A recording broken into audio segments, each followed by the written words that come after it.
मी गाडी आणतो ह्यो गडी महाग बसलाय कुरुंदवाड पशी आलो कुरुंदवाड पशी लय मोठी यात्रा होती ती यात्रा उठून माणसं चाललेली होती काय गेली होती आणि त्यात काय झालं होतं एवढा एवढा काच पडलेला उन्हानं चमचम चमचम काय लागलेला ह्या रामभाऊनं बघितला ते काच बघितला रामभाऊ म्हणला शिंगारे महाराज गाडी थांबवा मी आपली गाडी थांबवली हो पळत पळत गेला ते काच घातला आणि बॅगात आणून ठेवला बॅगात आणून ठेवला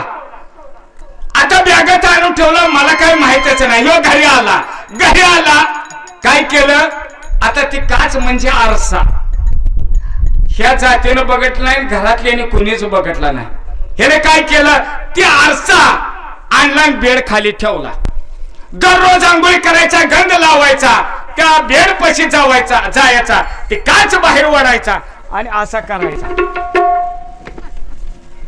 2-4 दिवस गेलं मालकीन म्हणली 4 लेकर झाली म्हणली मालक कधी सुद्धा असा करत नव्हता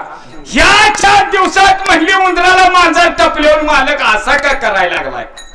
ह्याला गावात जाऊ दिलं त्याची मालकीन बेड पशी आली ती काच बाहेर वाढला त्या मालकीनीला रोग दिसलं का गड्यानं आणली तर बायकाची वस्तू बघायला मिळते बरोबर का ह्याच्या मालकीनला बी माहित नव्हता आरसा कसाला मालकीनीचं रूप त्या आरशात दिसलं अगोबाई म्हणली मी असताना हिला कवा आणल्या जा घरानच येडावं सारा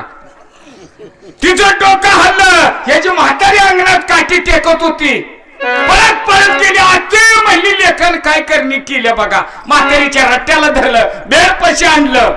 ते काच बाहेर वाढला